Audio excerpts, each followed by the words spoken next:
West Coast, the East Coast, and deep in the heart of Texas. It's the Geek at Arms podcast with Brian, Mike, and James.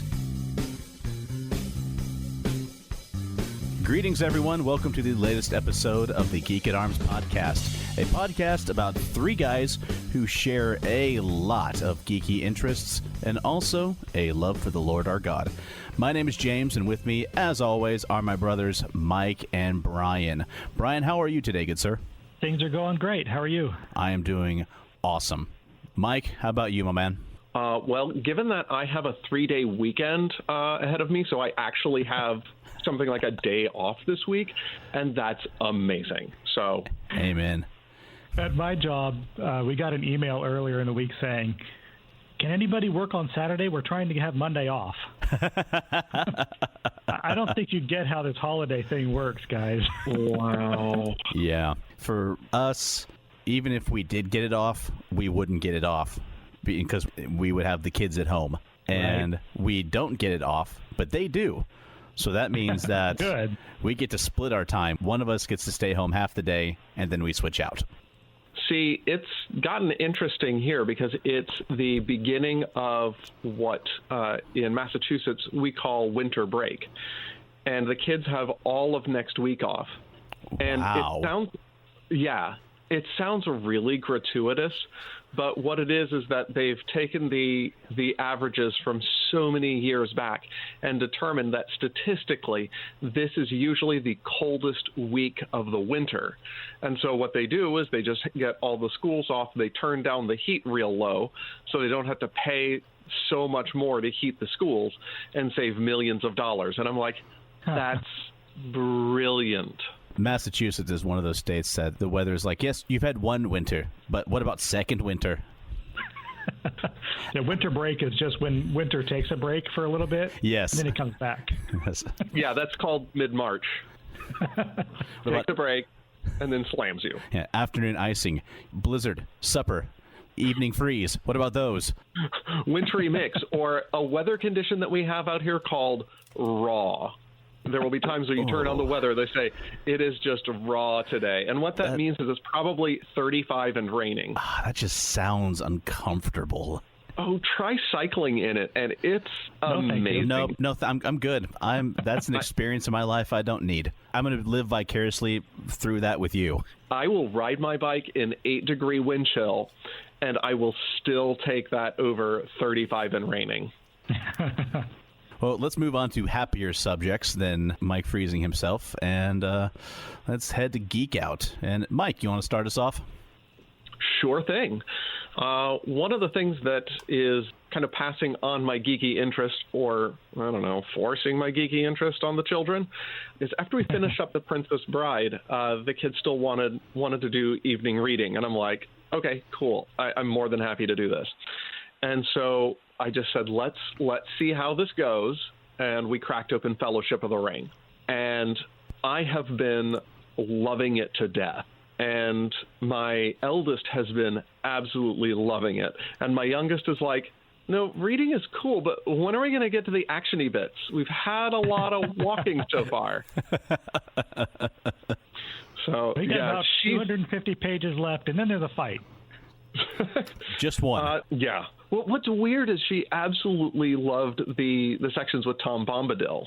And reading that aloud to my kids, there was a lot in there that I did not remember, especially the parts about the hobbits running and sunning naked upon the grass. That I think has to have been updated since I closed the book last. No, it was always in there. Yeah.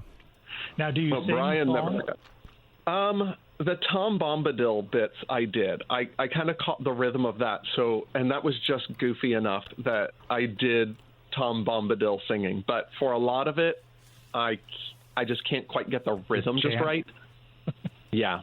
But some of it I do.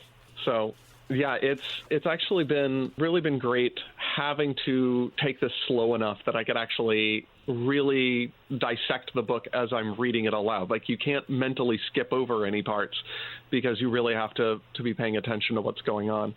And I've been enjoying is marvelous read aloud, too. Yeah. His language is just wonderful. It is just a joy to read. It really is. Except for all of the Elvish names. is I'm not practiced up enough. I have kind of practiced ahead of time the language of Mordor that Gandalf says at the Council of the Ring, just so I don't stumble all over that. But most of it, it's one of those things that I feel like I'm tripping over the Elvish names and mixing it with the names of antidepressants. So I posted that meme. It could be worse. I mean, you're having to try to figure out Elvish names, the rhyme and the music of the songs in the Fellowship of the Rings.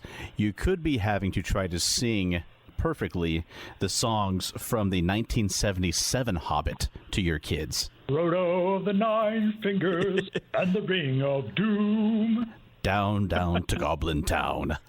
Where there's a whip, there's a way. Wait, was that from Hobbit or was that from Return of the King? That was from Return of the King. Okay, yeah. I think both of those were, actually. Yes, I think you're right. Down, down to Goblin Town was from The Hobbit. I just remember that one. I think there was one about a fat spider and more. One about roads, but yeah, I mean... The road goes ever, ever on. Yes. So yeah. Well, I see that the two of you are a lot more familiar with that than I am.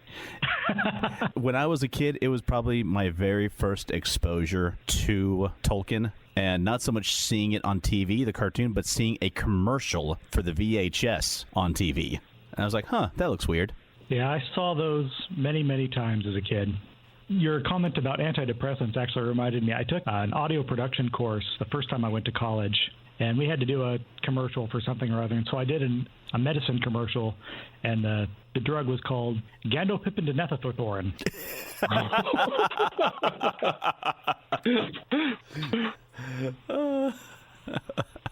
Hopefully somebody in the class got it. I don't know that anybody did. Oh, that's sad. Of course, you didn't have any context to it when you're just getting it as a commercial. And so we're talking about Tolkien right now, so it's really easy to identify all those names. But without that context, I think maybe it might have been a little bit more difficult to recognize them. 4 out of 5 wizards approve. Yeah, there are so many times at work where I'll drop one of these references, and the registrar, who is a wonderful, dear soul, will look at me and let me know that I just dropped references in without any sort of context. And so, I mean, I may as well have turned to her like, Darmok and Jalad at Tanagra.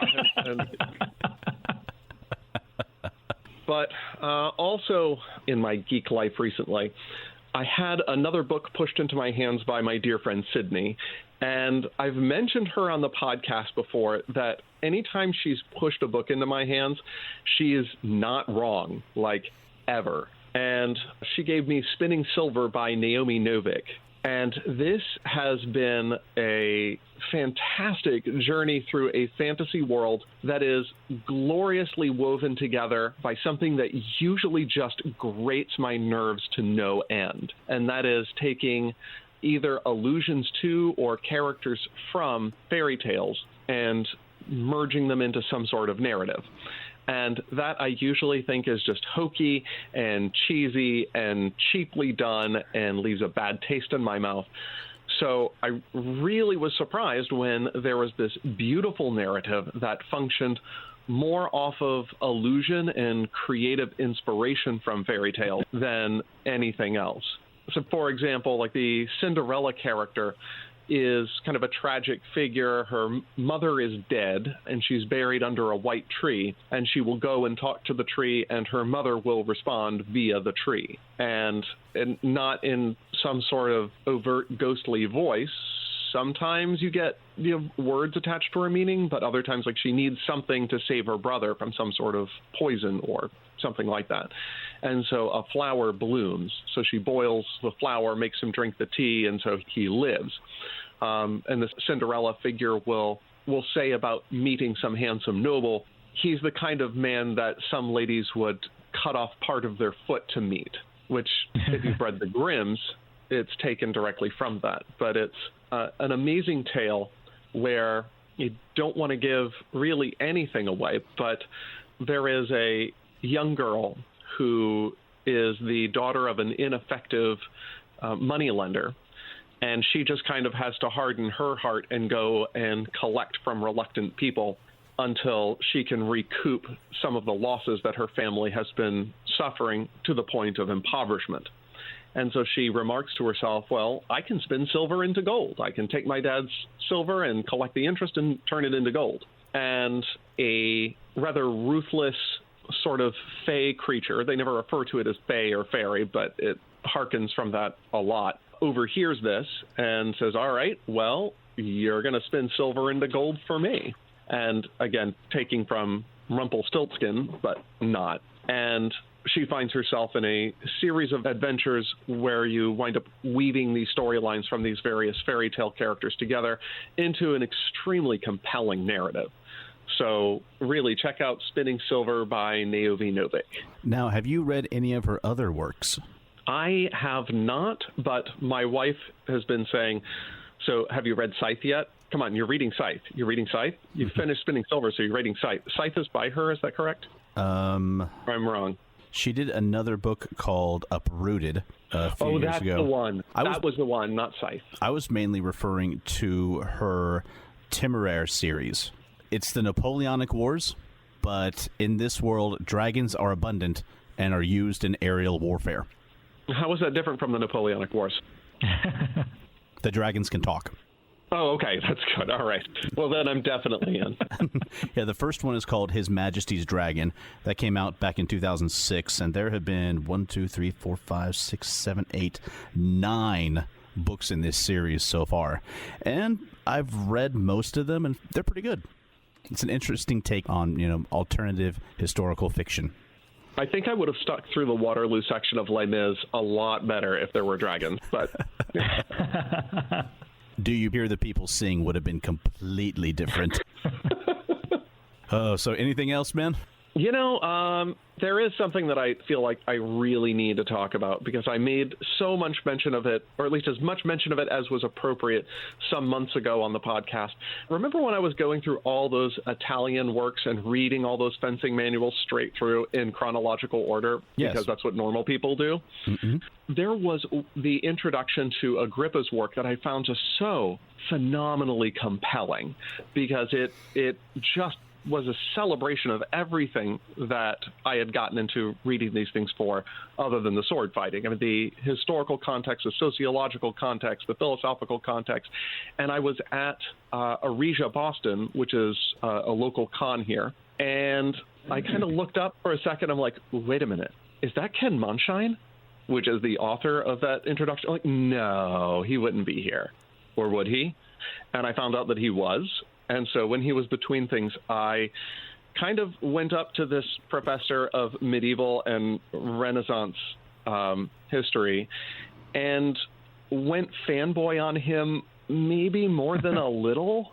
And it turns out that professors of medieval and Renaissance history are A, unaccustomed to, and B, not in any way averse to you going fanboy on their introduction to Agrippa's work. Yeah, that's probably not an experience he has very often, is it? Well, the look of surprise in his face kind of told the story, and then he just goes, you are my audience. And I'm like, yes, I am. Okay, honestly, it may have been a weird experience for you and him, but I can name several SCA fencers who would have gladly traded places with you to spend some time with him. He didn't seem weirded out or anything, but I mean, he was just kind of surprised that somebody was like, wait a minute, this scholarly work, that's what you're coming up to talk. Okay, no, I'm in. Just out of curiosity, what was he there for? Or was he just there to attend the con? Well, he was doing a seminar on the martial arts of Game of Thrones. And I looked at that in the listing and I thought, oh, geez, I don't want to go to that. That's just going to be another, here's how we do stunt fight coordination on screen. And, as much as I might like stunt coordination, I find it interesting, I'm not sure. And it wasn't until it was about halfway through that particular presentation that the little light went off, like, wait a minute, maybe that's a catchy title for historical martial arts. And I think I did see him. No, And I started looking at the program like, holy crap, Sydney, we have to go to this thing. I have to talk to this man right now. If only you'd known, you could have had a book signed. Yeah. I know. Oh, that'd have been cool. You know what? You might want to... Does he have a published email? Well, yes, and he did kind of say email me at the end of the conversation, so here's what I'm saying. Why don't you email him, say, hey, I really enjoyed our conversation. It was great. Can we continue it?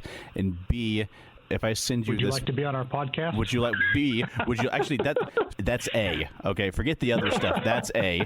Would you like to be on our podcast? B, can I really enjoyed talking with you at the con. C, if I send you your book, will you please sign it? I mean, he's from Worcester. That's about an hour drive. I mean, if I had a good reason to be there... Don't pull a Sheldon. Don't show up on his front door asking for cookies. Not unannounced, but like, hey, after your class, can I happen to be in town this day. If you're teaching then, could you sign the thing? Although it would not be the only book of his that I have signed, because he used to do seminars at the Higgins Armory Museum.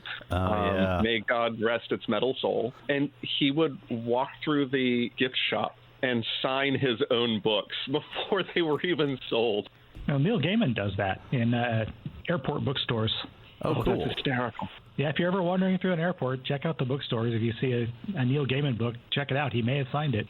What you ought to do is you ought to also bring a blade and a metal engraver and have him sign over the blade. Hey, there you go. No, because I'm trying to get him back into fighting, Brian, and if he gets his sword engraved, it's going to hang on the wall and never see action again. I'm imagining him attaching a pen to the end of his rapier and just going ahead and signing my mask before I can even really parry anything. Just be happy he didn't do it in cursive. But that's it for my geek out. Well, Brian, do you want to go next, or do you want me to? I'll go. Alrighty. All right, so I don't remember if I mentioned it last time, but I had just started Voltron on Netflix when last we talked. No, you hadn't. How have you been enjoying that? Well, it's not how have I been enjoying, it's how did I enjoy. Because I went through all 8 seasons of that in about 2.5 weeks. Wow. But I'm not surprised at all. It started off kind of, typical Voltron-y, Power Ranger-y kind of thing. Oh, we're going to fight the giant robot of the week. But it very quickly turned into a nice serialized story, some surprisingly deep character arcs, and it was very compelling. I really, really enjoyed it. Not like every minute of it, but enough that when I sat down at the end of the night and was like, I'll watch some TV. Should I watch some Enterprise, Being Human? Ooh, Voltron. I'll watch more Voltron. See, my kids will watch that, and I've caught episodes of it, but I haven't been able to just stick with it all the way through because they tend to watch it on Saturday mornings when I like to do this strange adult thing called sleeping. Yeah, well, but I've enjoyed what I've seen. I have preserved the Saturday morning cartoons for myself. I make sure I continue to do that because that's what Saturday mornings are for. Exactly. It's a tradition. Good on you. Lately, it was Voltron, and I just started My Hero Academia, which had been recommended to me by several people. And it's pretty good. It's not... I don't like it as well as Full Metal Alchemist, but it's keeping my attention. Cool. In my household, it's been the How to Train Your Dragons TV show, Amazon show called Dino Dana, or True and the Rainbow Kingdom, which thankfully is not as horrible as it sounds. My daughter just started watching She-Ra, and I caught a couple of episodes of that, and I'm like, wow, this show has come a long way from the let's slap together some paint and some facsimile of a narrative so we can sell toys. Exactly. Mm-hmm.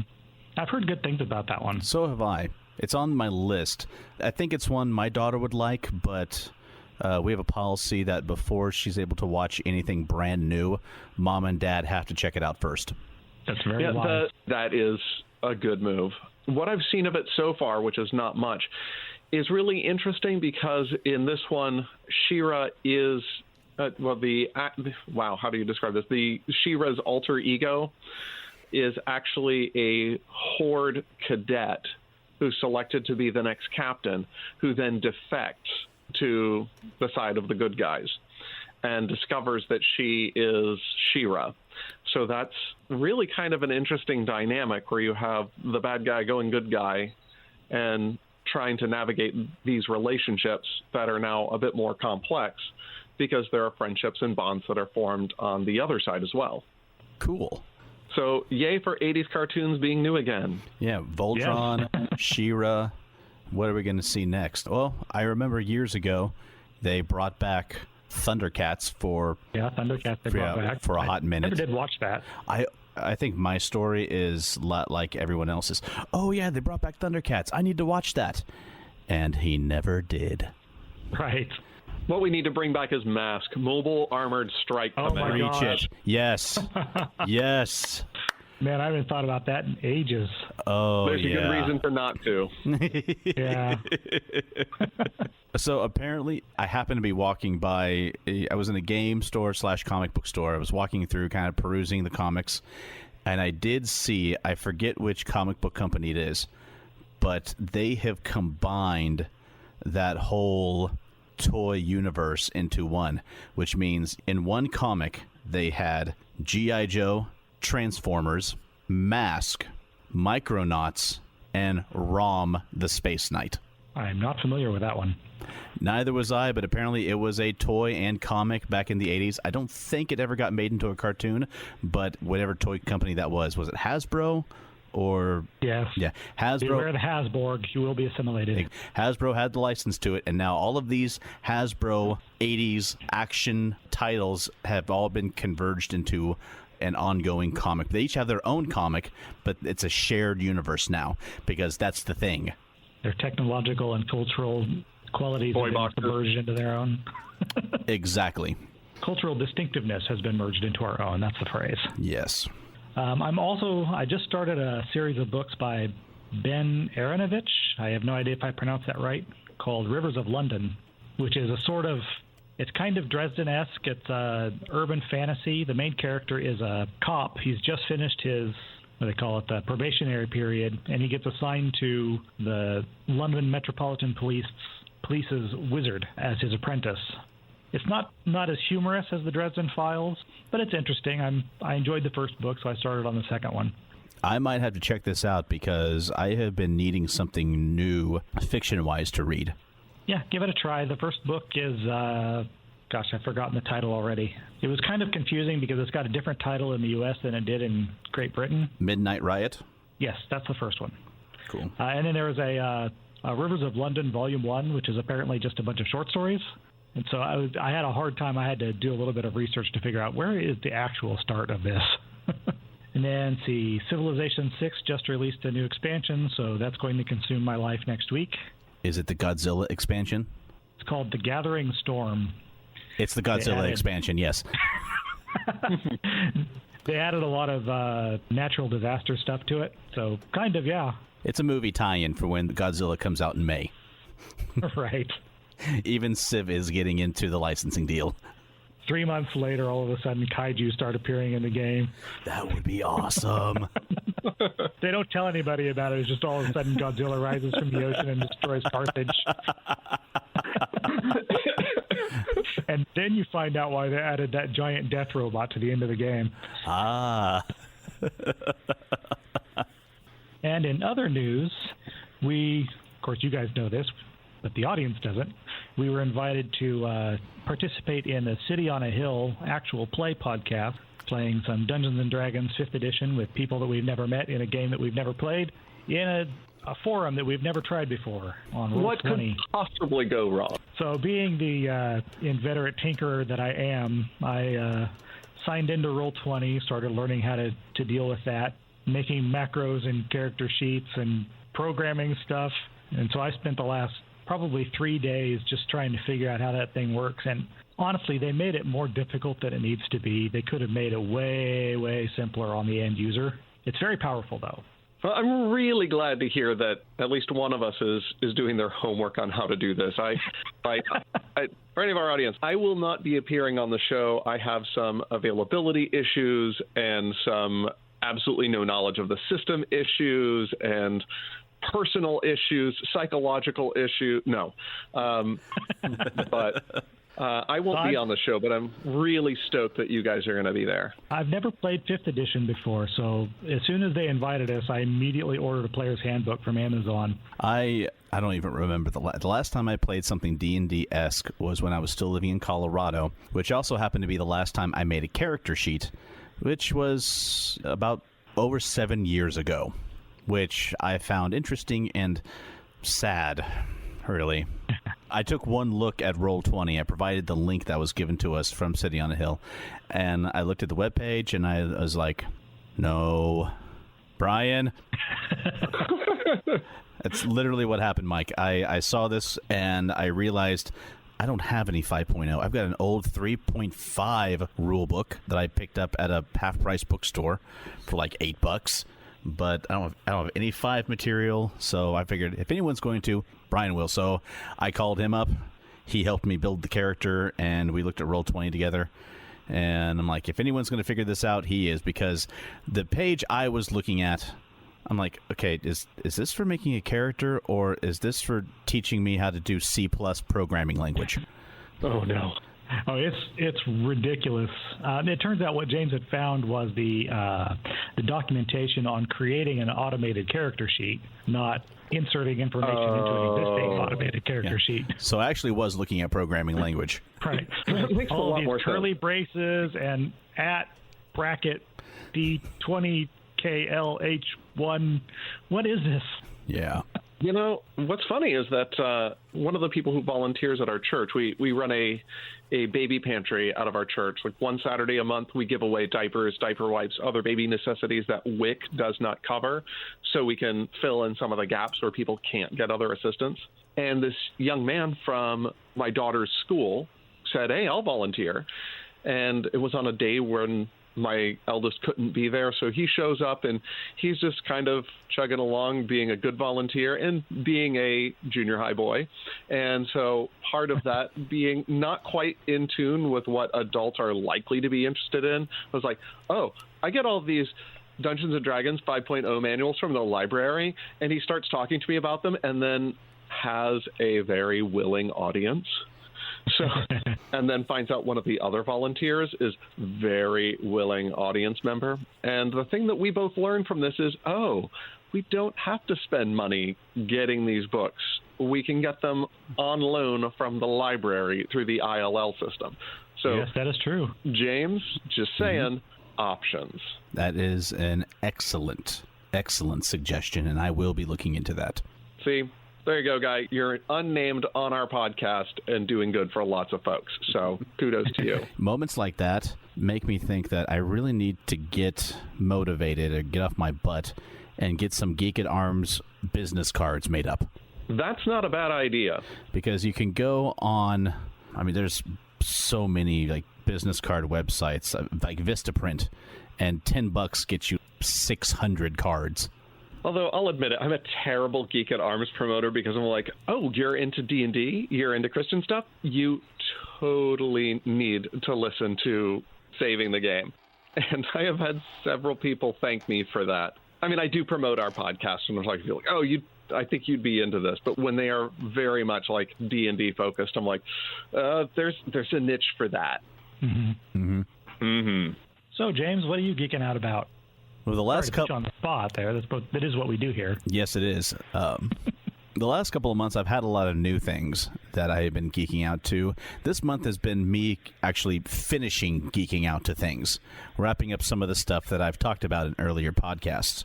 First off, I talked about... Don't say Mass Effect 3. I wasn't even going to mention it in this podcast, but now you have, and we have to put it in the show notes. Well done, Brian. Actually, I was going to mention the book The Last Duel by Eric Yeager. I don't know if I mentioned it in the last podcast or the one before. It's about the last judicial duel fought in France in the late 14th century. It's a pretty quick read. It's only a couple hundred pages long. It's just with life, things have been so busy at home that I haven't had as much time to read as I want to. But it's a great look into the medieval judicial system and what trial by combat would have really looked like at this time period.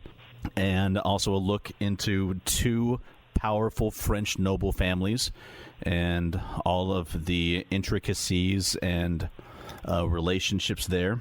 If anyone is, medievally history-minded, I recommend picking it up and giving it a quick read. What else? Oh, my wife and I finally had a chance to go out and get a date night. Oh, go you guys. I know, right? We found in a town not far from us this place. It's an indoor play place. You go in, you drop off your kids, you sign them in. They have like an indoor playground. They've got TV showing movies, video game corner, play corners, blocks, all sorts of stuff for the kids to do of all ages. They serve them pizza as well, and all three of the kids love it. They love going to the play place. Of course, it costs money, but it's worth it for a few hours alone. So it's a lot cheaper than a babysitter for 3 kids. It is. Well, I don't know. Depends on the babysitter and how cheap we feel like being. But it's a chance for them to play with other kids as well, and they've got options. So this Children time, mingle with the humans, learn their ways. For exactly. one day, you will have to pass as one of them. Mommy, Daddy, do humans enjoy this? Yes, they enjoy it very much. Then I shall enjoy it too. So we went and got dinner, and then we went to go to look for a coffee house. We found a couple, but after searching for one that wasn't quite so busy or pretentious, we settled for, I didn't say settled, but we upgraded to a pie shop. And yes. And we went in, got our pie, sat down, and played the game Biblios. Oh, you talked about that last time. That sounds like a fantastic game. It was very enjoyable. And I will say our first playthrough probably didn't go exactly as you're supposed to in the rules, but that's because we were learning the game while eating pie. So we were slightly distracted. It's a great game. I talked about it before. You're trying to, build up your monastery first. And in a real quick rundown, without going into too much detail, is that you've got 5 different sets of victory points in 5 different categories in pigments, holy books, monks, manuscripts, and forbidden tomes. And there's a board with that, and on top of each board has its own colored 6-sided die. And you put it on there, and they each show up with a value of 3. And the cards that you get in your hand through a couple of different phases, you are trying to build up cards with points on them that correspond with one of those categories, pigments, monks, manuscripts, and so on. And there's a draw phase, and then there is an auction phase. And at the end, you count up what you have in each category, and the person who has the most points in that category gets that dice, and that dice is your victory points. Now, there are also church cards. Church cards can be used to either increase or decrease the value of the dice on the category. So say that you have got a lot of cards in the holy books. If you have a holy card that is a +1, you're going to want to use that to change that 3 to a 4. But you don't have a whole lot of pigments or forbidden tomes. You think, if I don't have all these cards, my opponent probably does. And if I get a holy card or church card, I'm going to use that to decrease your opponent's number. And then after it's all done, you lay it out. The person who has the highest number for that category gets it. And the person with the most victory points wins. So it sounds like they have some mechanics in there, so you're not just 4 people playing solitaire trying to out-solitaire each other, but you actually do have some cross-table strategy. There is definitely some cross-table strategy, which increases as the number of players goes up, and it can be up to a 4-person game. And even with that many, I'd say 30 to 40 minutes is all it takes you to get through one solid game. Makes a lot of sense. So yeah, Biblios and pie, an excellent way to spend an evening. And at the time of the recording of this podcast, the movie How to Train Your Dragon: The Hidden World has not come out yet. It's coming out very soon. Very much geeking out about this movie. Have been looking forward to it for years now. My daughter is just beside herself with excitement for it. Like, she wants to watch the first 2 movies one a night, every night leading up to it, which part of me says, no, dear, that's way too much. But another part of me is saying, I'm so proud. Generally, I would say that's way too much, but how old is she now? She is 6.5. And how many of these movies are there? This is the 3rd one? Yes. At that point, watching one movie a day for a couple of days leading up probably not going to do complete psychological damage. You only get to enjoy things, when you're so young. Yeah. I am going to let her do at least each movie once. And then over the course, we'll maybe watch an episode or two of the DreamWorks TV show. Yeah. If you were stringing all of the media all together, then you're probably looking at a complete brain wipe. Not her. She'll be fine. But you sir, will not survive. Probably not. And, of course, in the next podcast, I'll give her a full report of it, and I'm sure it will be a glowing review. These movies have not disappointed yet, and I doubt the third one will either. In fact, I'm looking on IMDb. There has been some early reviews, and it's already got like 8 out of 10 stars. And finally, the last thing that I'm geeking out to is we've talked quite a bit about gaming with what Brian and I are going to do on City on the Hill as gamers, which for he and I, it'll be the first time in forever since we actually got to do a game as players. But I might actually be able to get a game started up myself as a GM with a Monster of the Week game. Oh, great. I found some people who live relatively close to me. They're SCA people who also love gaming. And they've got some free time, and they've really been missing doing any gaming as well. And I've been wanting to do a Monster of the Week campaign forever. I don't have a campaign or an idea yet. I have the beginnings of an idea, and that's enough to start with. So I am finishing my read-through of the manual, which honestly is a pretty enjoying read on its own. I've become pretty familiar with the mechanics by listening to the latest arc on the Adventure Zone podcast. If you do give it a try, fair warning, there is a good amount of adult language in it, but the Amnesty arc uses the Monster of the Week system. That's how I became familiar with it and thought I would give it a try because it does sound like a lot of fun. Once that gets off the ground, I will keep you gentlemen and our listeners informed. And I think that will wrap it up for Geek Out. Unless I did have one more item. I'd forgotten to mention, I talked last time that I was looking forward to seeing Glass, the new Shyamalan film set in the same world as Unbreakable. Yes. I did see that. Oh, yeah. Is that out? It is out. It's been out for 3 weeks, I think now, maybe 4. So how was it? This is me paying attention. All right. How did you enjoy it? I have a different scale for Shyamalan films than I have for movies in general. That's fair. Shyamalan films and movies based on video games get their own scales because they kind of need a little bit of a curve. Don't you talk bad about video game movie. That Super Mario Brothers movie was phenomenal. Dungeon Siege. No, it was. I just want you to know I threw up in my mouth a little bit for both of you just then. All right. I can make it worse and say Wing Commander. I never saw that one, thankfully. So. Street Fighter. Oh! I saw Double Wing Dragon. Commander. It was. So bad. Yeah. That was one that I took back to the video store the very minute it was over because I was embarrassed to have it in the house. I went to go see Dungeon Siege in the theaters because oh dear. And it was the cheap theater, but still I walked out and I locked eyes with a dude who was in theater with me, and we just shook our heads, and I think we both agreed that we would speak of this to no one, and I looked at my wife and said, okay, we're going to go home. I'm going to watch The Transporter to clean this out of my mind. In my what was defense, that movie that we came out of and you immediately apologized for choosing it? Was that The Musketeer? Was it the one that was like Musketeers but directed by like John Woo or something? Something like that, where he was like, are we watching The Three Musketeers or Spider-Man? I don't know. Yes, I think it was that. And I remember coming out of the theater and you just looked at me and says, I'm sorry.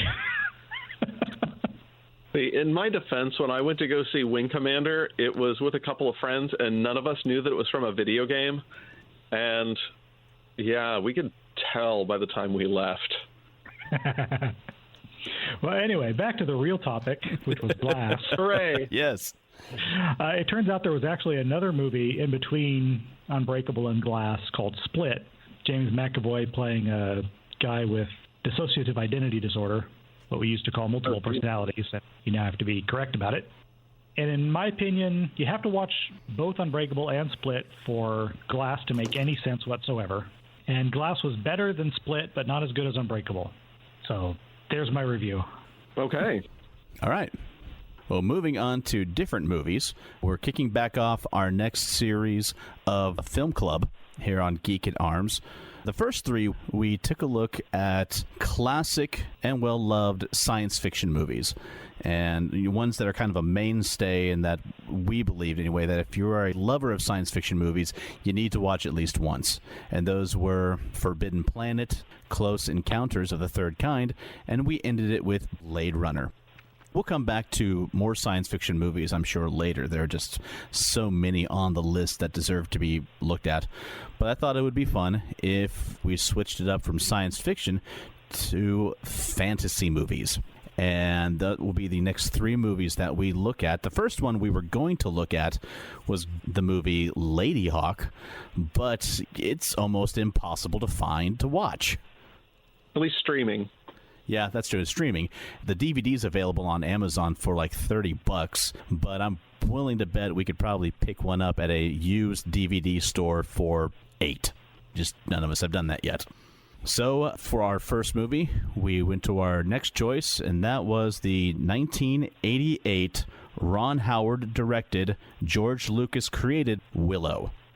I gotta say, when I heard that we were doing Willow, I was really excited because the Willow bug bit me hard in 1988. Like, I was not a puzzle guy, but since they didn't have enough posters, I would buy Willow puzzles and put them together and then glue them onto backing and hang them on my wall. I had the soundtrack. I wore that tape out. I had the miniature collectible action figures that were just die-cast metal and set them on my shelf. So I thought this was just the best thing to happen to me now that there was no more Star Wars. You know, I don't blame you for getting the soundtrack. It was pretty solid. It was really kind of interesting. I showed this to my girls a few years ago, but I wasn't really watching with the critical lenses on. And this is really my first look saying, okay, so how do we break down this movie? How do we analyze this film? So this was an interesting look for me. It's probably been the first time in more than 15 years since I've watched it. So I was remembering it, but with a relatively fresh set of eyes, looking at it in a new perspective. And I'm sure this is something that you have realized, the two of you, and multiple others have realized. It quickly dawned on me that I'm watching Star Wars Dungeons and Dragons. That is really kind of picking up on one of George Lucas's early themes for his most successful films, where you have sort of the Gideon figure. He's the smallest person from the smallest family, from the smallest tribe in all of a downtrodden Israel, that all of a sudden through, in this case, not so much God, but through just the turn of events, is chosen to do X, Y, or Z. This was definitely Luke Skywalker, who was nobody, who came to do something. This was the idea behind the Ewoks joining the fight. This was part of some of his early concepts of the film that would eventually become Apocalypse Now, that how is it that this group of people can stand up to a superpower and be victorious? And yeah, that really did contribute to the feel of Star Wars, made D&D Star Wars. Yeah. Interestingly enough, I found out later that Lucas actually conceived the idea of Willow back in 1972. The original title was Munchkins, and he wanted to create a fantasy movie with similar intent and ideas to that of Star Wars. And I mean, it's not really subtle either in some of the elements and themes. You hear him talk about both movies, Star Wars and Willow, and he frequently references Joseph Campbell. And he was pretty much just writing point for point the hero's journey on both of those films. Yeah. Not really surprising that they very much echo each other. Here's just a couple of things I wrote while watching it, and I will admit I finally was able to sit down and watch it the night before we recorded this. So, one, I wanted it fresh in my mind, and life with 3 kids. So, in both Star Wars and Willow, we have an overlord with dark magical powers who employs a nigh-invincible enforcer in black armor. You have a rogue/scoundrel/pilot with a heart of gold who grows to be a great leader. He calls himself, this character says, I'm the greatest swordsman who ever lived. Just substitute swordsman for pilot, and that tells you what you need to know. Both have a chosen one. Both have a hero or a individual of small stature, either physical or status-wise, who has to leave the farm in order to become a hero. And I lost count of how many Yoda figures there were in the movie. Oh, and don't forget the pair of comic relief characters. Yes, absolutely. So, shall we just jump in? I think that we should probably take some cues from Brian, and he had like 3 or 4 questions that we could probably use to guide this, and then maybe open it up just a little bit after that. And I think the first question was what is important about this film? Why talk about it? Well, since I asked the question mostly to myself, I'll take the first crack at answering it. At this particular point in time, the mid to late 80s, there's kind of a lack of fantasy films. There's sort of a lack of the swords and sorcery kind of movies in general. You've got Conan, you've got Legend, and that's pretty much it at around that time. There were quite a few like B-level movies that were sword and sorcery, but none of them, they were all just mostly carbon copies of each other and just completely, utterly forgettable. Yeah. And most of those... Beastmaster, they were just clones. Yeah. And Willow was kind of elevated that fantasy film to a higher level. It was a very major movie. Val Kilmer was a pretty popular actor. He was on the rise at that time. He had done Top Gun just a few years before, I believe, and more. Yeah, and of course, Lucas was still riding high off of the Star Wars films. Ron Howard wasn't a complete unknown, but this was probably his first really large blockbuster. And so putting a fantasy movie at that level hadn't really been done too often before. There were some examples early in the filmmaking history, but they were usually based on the Greek myths, things like Jason and the Argonauts and Clash of the Titans, but even those were still B-movies. And so it was a nice step forward seeing fantasy being a little bit more mainstream. And then in terms of the film craft, Willow's in this weird place where the technology was just starting to shift toward more digital stuff. Now, of course, all of the it was largely responsible for that. Mm-hmm. Yeah, Lucas.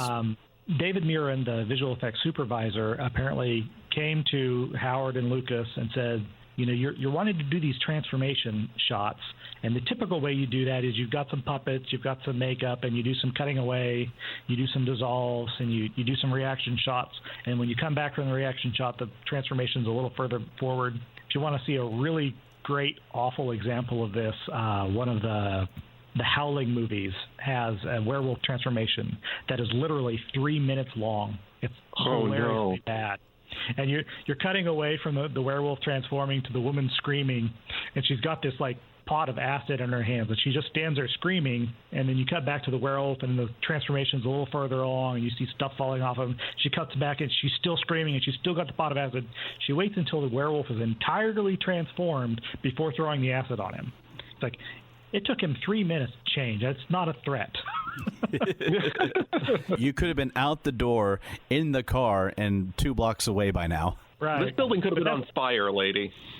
Yeah, but that's the way the transformations had been done at that time. I think that was 86 or 87, that movie. And Willow employed a number of those. In a number of scenes, they used those transformation technologies until you got into the climax when things really took off. The transformation when Bab Morta's turning all the soldiers into pigs. That's the classic transformation type of thing where you see Val Kilmer with the tusk in his mouth, and then you cut back to Bab Morta chanting stuff, and you get back to him and he's got a mask on. But the morphing technology, David Murin came and says, I think we can do this in such a way that you don't have to cut away. And they said, okay, well, what are you thinking? He says, I don't know. I just think we can. And he actually tried to take a couple of stabs at it. I mean, when they did something entirely digitally rendered, they realized that there was no way that they could come up with something photorealistic. But when they were able to sort of put a like a polygon wire frame on one figure, put a similar one on another figure, and then match pixels to locations, and then feed those through the computer and let them let the computer do the mapping from one pixel to another, they were able to come up with a smooth transition into this digital morph. Or should I have not said this and let the visual effects specialist have done that? No, you described it pretty well. And that morph technology, funny enough, I was watching the documentaries and learned that they spelled it with an F originally. And then when people started spelling it, quote, properly with the PH at the end, he just didn't say anything because he didn't want anybody to realize that he'd misspelled it the whole time. I thought that I actually assumed it was an acronym. It may be. I thought it was like a patented term for the process, their specific name for their specific way of doing it. Well, that might be. Well, we'll have to actually, fact check ourselves with these ideas at some point. Yeah. And both Murin and the guy that invented the technology both credited one another for coming up with that word. Neither of them could remember who actually was a said morph. That means they were too busy trying to make it work to figure out who named it. Well, apparently it took this guy 3 months to write the software. He said he started in the beginning of September and ended near the end of December. It's like, that's a lot of time to put into R&D while you're in production, because I think they were at the end of production. They were wrapping, and he's developing the software, and they don't know if it's going to work yet. And that was a huge leap. That is also ILM style if you look at Star Wars. So yes, very much. Yeah. Do we have the technology to do this? No. We'll invent it. But this was the first time that you had digital techniques being applied to photographic footage. They'd already done the stained glass night for young Sherlock Holmes, but that was a fully CG character that they're just superimposing onto the film. This wasn't manipulating the film itself with the computer. So the morph was the first time that was done. And that opened the door. They didn't do any digital compositing in Willow. And Murin expressed frustration that he could see that was where things were headed, and they just couldn't do it yet.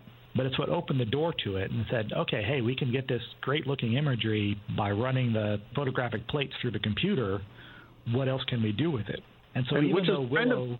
I would say that's kind of a shame, because there are a lot of areas where Willow really could have benefited from the digital compositing rather than these optical. There's sometimes you could.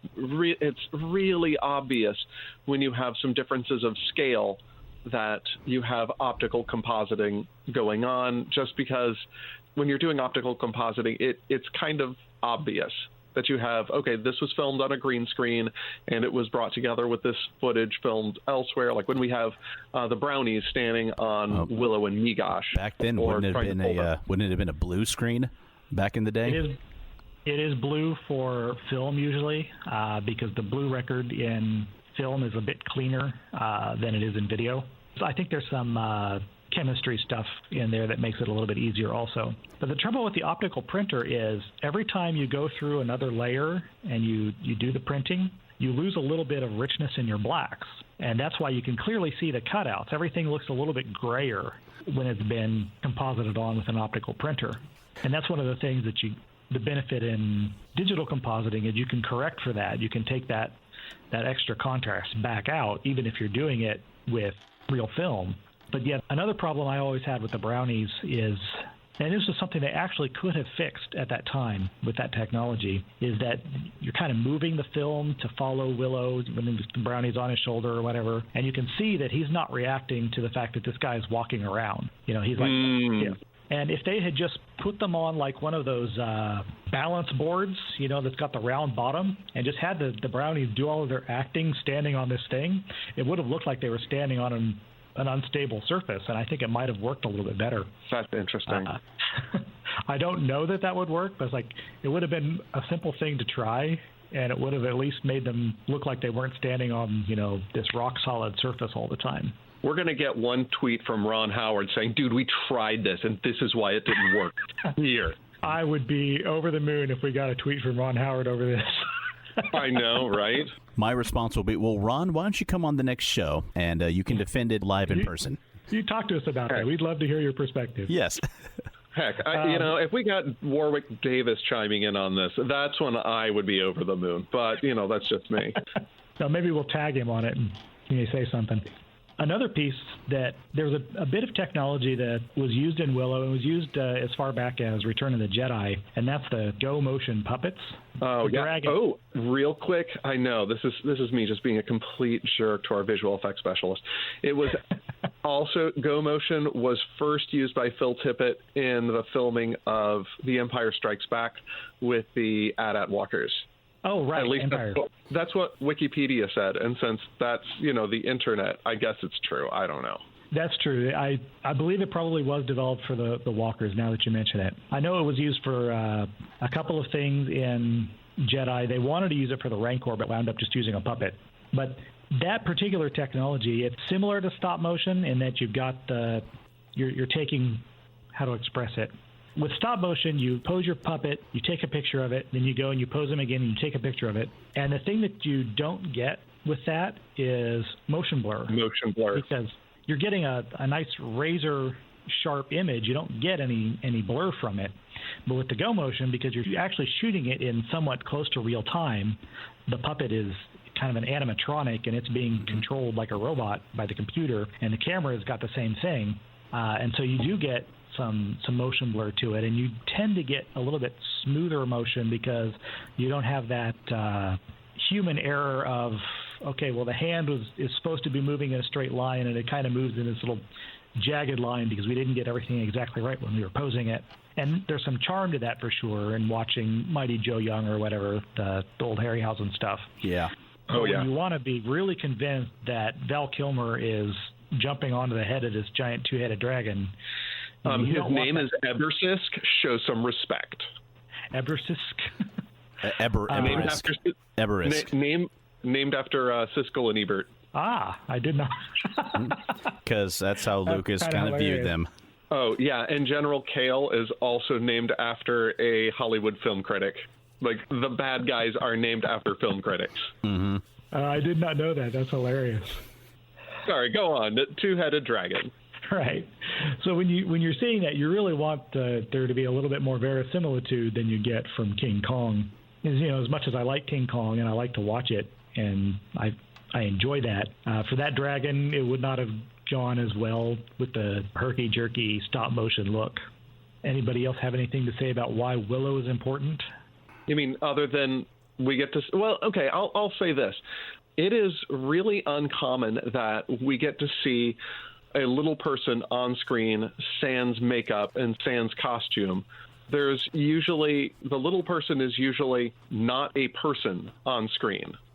They are the dwarf or they're the orc. And it is, I think it's one of the things where we've sort of overlooked a class of actors when we want to stick someone in a costume for an effect, when we have talent. We have actors here that can fill a number of roles. And here we are having a film that is focused on the little person. And I think that, especially given that Warwick Davis was 17 when he did this film. Mm-hmm. And to have such a young actor take such a huge role is really kind of a phenomenal undertaking, as taking a look from a detached professional perspective. It's like somebody, writing their first novel when they're 16 or 19. And I think that we could say a lot of things about the directing of the film in terms of this was supposed to be big drama, and the directing appeared to be in the direction of melodrama. So you get a little bit of this, over the top in just about every scene. But given in the context of the movie... Hard to do much else with that script. Yeah. Fair. Back to the casting, though, and I believe this is true, but according to Warwick Davis, the film had the largest ever casting of little people at that time. For the Nelwyn village and all of the extras there, they had 240 actors. That is impressive. Yeah. And not just adults, but you saw children as well, of all ages. And while we're talking about these scenes filmed in the Nelwyn village, I gotta say that watching this as an adult, this is the first time I was really paying attention to these performances. And the actress, Julie Peters, who played Kaya, I actually thought that she had some of the most emotionally resonating performance. Like, she seemed to have a very natural performance. Like, this really seemed like somebody's wife who is desperately going to miss her husband and realizes some of the gravity of him leaving the village, going up to this crossroads where anything could happen, and then making his way back. That's a big deal, a really big deal. Same here. This is probably my first time seeing it as an adult, and some of my favorite scenes in the entire movie were at the Nelwyn village and Willow with his family, because it felt so real. I felt like a fly on the wall on a little fantasy world family. Maybe that's one of the things that grounds the film, is that we have these things where we can resonate with this character in this extremely otherworldly environment. I mean, we're shown from scene 1 where we have fantasy animals that are crawling around, these death dogs, which, okay, little aside on the practical effects on the death dogs, I think that they did a good job on these. If you want to see this idea of a costume on a dog done badly, go watch Attack of the Killer Shrews and just be prepared to laugh with your family in 1954. Well, the good thing about them in this is that at no time do they ever really zoom in for a close-up of the dogs. There's either more than a second. Yeah, they're always seen in motion, or the camera is passing over them. And I think that was wise. Well, there was some actual, like, real-world horror moment from on set. I heard that as these dogs were being filmed, one of the dogs was really taking to his role and was caged and was just snarling and barking and pushing his head through the bars, and the bars caught hold of the prosthetics, and so the dog's mouth just kept going further and further out the death dog's prosthetic mouth. So he had this snarling mouth out of a mouth, just and xenomorph alien dog. I know. We've talked a lot about the beginning. Was there anything else we wanted to say about why this movie is important, or we just want to jump into the movie itself? Yeah, let's take to the movie. I think we've covered a lot of the big stuff. We kick off and we see the Nockmar Castle and, a baby being born. And I have to say, for all of her mistakes, Bavmorda must have at least read a partial evil overlord list. Because, she learns as a prophecy, a baby's going to be born who will spell her doom. What does she do? She rounds up all the pregnant ladies. The smart thing would have been that, we're providing free childcare and checkups and doctor visits instead of I'm going to throw you in a cage. Would anybody have believed the death nun, though, when she said free childcare? You're right. They would not. They would not have. But she does the smart thing. She gathers up all the pregnant ladies, and when the correct child is finally born, which I kept meaning to go back and look at that scene again where they check the child's arm for the mark, because I didn't think anything about it seeing it when I was younger. But as an adult, when they do show the birthmark, I'm like, wait a minute, did they just rip off one of Tolkien's runes? I believe they did, I thought it was a high five. Well, I saw it, and the moment passed. You see it a couple of times. Okay. But ripping off Tolkien, I don't understand what you mean. You mean like a group of smaller people having to leave their village and get off the road because it's being patrolled by riders of the big people? I'm not seeing any parallels here. What are you talking about? That's never happened before in a book or other series. And then, she goes, let's prepare the ritual. And apparently to kill a small child, you have to prepare a ritual. Okay, I'm going to jump in here real quick because I have some absolutely irrelevant information. Because I told you that the Willow bug bit me hard. I read the novelization. And this isn't film canon, but they said that they can't just kill it because then her spirit will come back into another child and just start it over again. That was my thought. To use the ritual. It doesn't matter because it's not explained in the film. If it's got to be a film, really can't rely on a book to make sense. Like, it's got to stand on its own. And I thought that there must be more to the prophecy. Well, then this movie is in trouble. Yeah, seriously. I'm not saying it's not, but let's keep going. It does ask the viewers to make some leaps of logic She goes off to prepare the ritual. The mother pleads, please, it's my baby, please save her. And the midwife takes the baby and runs. And she must be super fast walking with that child for as much ground as she covers. And my thought was, Bavmorda did all the right things. She gathered the pregnant lady, had them under lock and key, and the baby was born. She had control of the situation. For the midwife to run off with the child, honestly, that's HR's fault. That's bad employee screening. That's a bad hiring process. That's not Bavmorda's fault. Like, check IDs, folks. Check IDs. Got to check those badges. Coming in and going out. Absolutely. And she's on the run for quite a while because first the baby goes from being born to having a full head of hair. Held on by corn syrup. Yes, that's right. Held on by corn syrup. And we get our Moses moment. The baby being put on the bit of earth and shoved down the river. This is not, I'm just going to jump in real quick. If you're going to go Moses, you also have to go the fact that this is also Mobley. This is Sargon II, which his story actually predates Moses, but also predates the Israelite contact with the Babylonians. But, that aside, this is the point being. This is a mythological theme. But anyway, I digress. That's why we have you. Yes. And who should find the baby but little Nelwyn family? And then what happens? I didn't see the film. He read the book and listened to the soundtrack. See, this is the problem.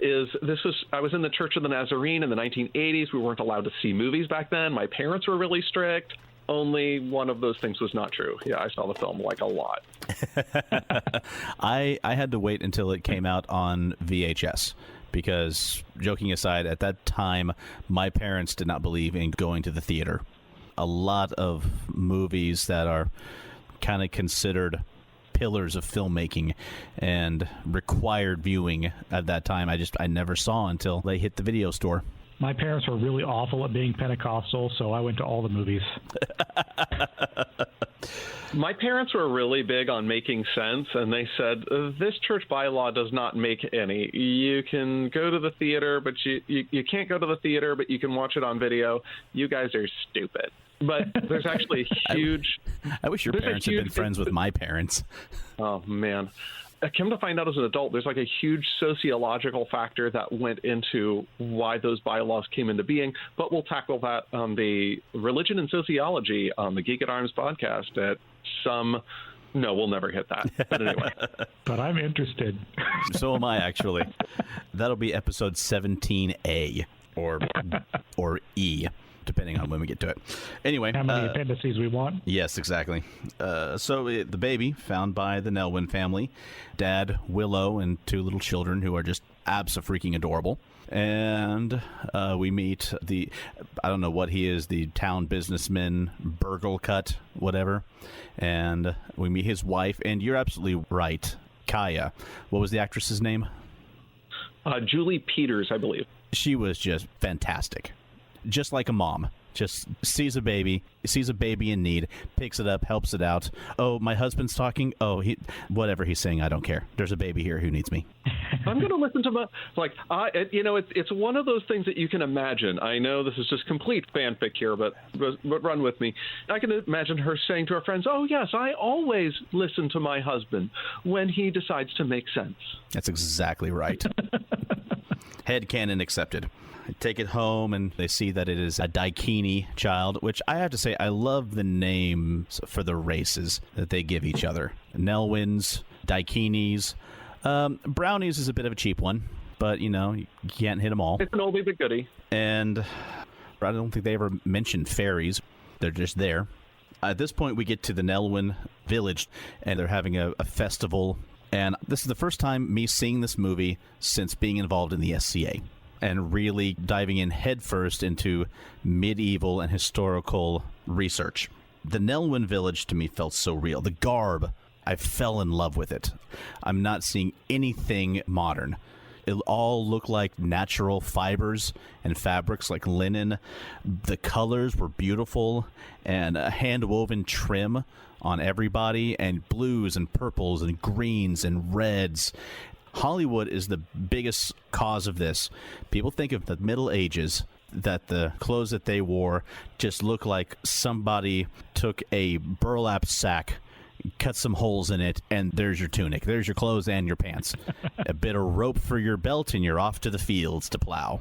And that couldn't be farther from the truth. I mean, we have documentation. We have scrolls. We have illuminations and paintings and more showing the colorful clothing that people wear. I mean, the ability to use natural dyes on fabric has been around for thousands of years. And at one point in history, people's fabric and the look of it was just common peasants was getting so fancy, they wrote laws, sumptuary laws, to say, no, that's too rich looking for you. You're just a commoner. You can only wear this much cool stuff. If you're a high-class merchant, you can wear a little bit more cool stuff, but the super bling-bling is saved for the nobility.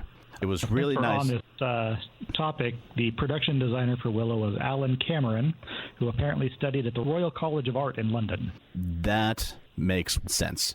When I first was looking at the clothing, I was thinking, this has a very much of an Anglo-Saxon look and feel to it. But then I looked a little harder, but that's kind of my chosen area of history that I love the most, so everything looks Anglo-Saxon to me. But looking a little closer, I thought, no, this doesn't look Anglo-Saxon. In fact, there's very little... This is my personal opinion. There's very little Western European influences on the fashion look and feel of a lot of this movie. Their clothing looked more like what you would see coming out of medieval Novgorod, like Western Russia.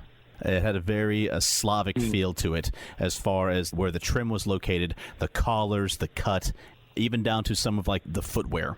I'll be honest, there's a lot of people in the SCA who I wish looked as good as the Nelwyns did. Toss the modern fabric. Mm-hmm. I want to talk a little bit about the character of Willow himself. Following on from the big Nelwyn party, we've got actually getting into the story, and his attitudes toward the world, I think, are foundational to what make this movie enjoyable for me. From the very beginning, I mean, of course, we've talked about how Warwick Davis is very unlikely leading man in a blockbuster movie. I mean, whose idea was that? Well, obviously, George Lucas's idea was that. But it's an unexpected and an unlikely choice. And Willow himself is an unexpected and unlikely hero for a story like this. And he knows it himself. He's just a farmer. He wants to be a sorcerer, but he thinks he needs to be a sorcerer first before he can do great things. Mm-hmm. And, of course, all of the story is him learning that, who he is sufficient. But one of the things that I really liked was they find the Daikini baby, and his kids ask, well, what's a Daikini? And he says, they're giants. They live far away from here. It was always related to, we're the normal people. We're what it means to be human, and the Daikini are the freaks. They're the giants. And then you get this scene with 200 of these people. The first scene that we get later in the movie of the tavern/bar would lend credence to the freak label. Right. Well, and then if you're seeing the behind-the-scenes stuff, and you've got George Lucas, and you've got Ron Howard, and you've got all the grips and the camera people, and they look as bewildered and bemused as probably Warwick Davis probably does, being surrounded by huge people. I mean, suddenly they're the ones who are out of place. And I thought that was really interesting to look. And I think Howard even mentioned it in one of the behind-the-scenes documentaries. Like, I come into this village and I'm the person who's out of place because they're all just having fun. They're talking to each other. They're enjoying one another. This is a real village of people who are relating to each other. And I'm the one who's not quite right. And Willow treating the entire world as I'm the normal guy and everybody else is off their nut, I thought that's what makes me like him as a hero, as a protagonist, because I can understand that. I can understand being the guy that's totally out of place. As an extreme introvert, anytime I'm in a place with more than 4 people in it, I feel like Ron Howard in the Nelwyn Village, like I do not belong here. And Willow out in the world among the Daikini, I feel just like that.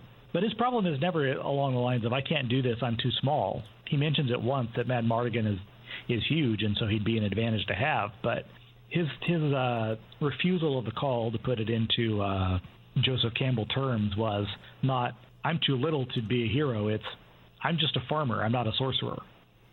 I'm still just replaying portions of the film in my head, and I'm trying to figure out if there is one Daikini who is not off his or her nut in this film.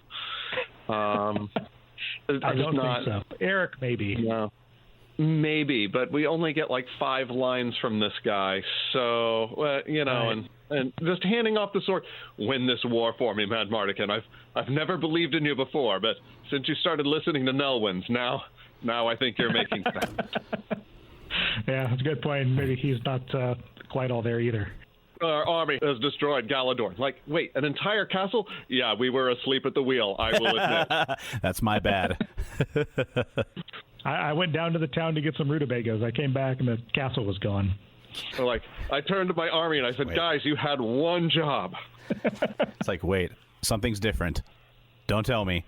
It's the castle. Who put this smoking crater here?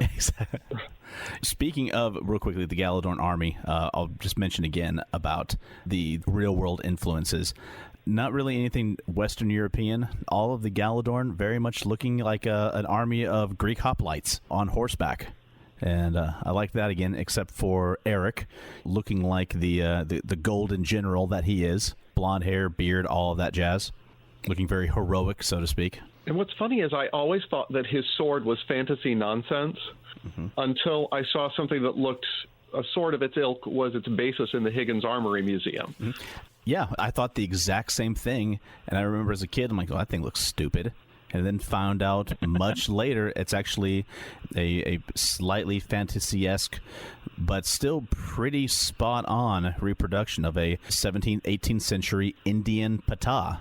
So you get to learn a new thing every day. And I will say, when we finally see Eric actually using it in the big battle at the end, he was using it exactly how it was meant to be, with big sweeping cuts and with a shield.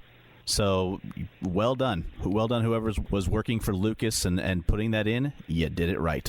One of the things that, as we're following Willow's journey through this world of Daikinis, we do find a couple of really human elements that I thought was just absolutely fascinating. And I think one of my favorite scenes in this rewatch was Willow and Madmartigan by the waterfall.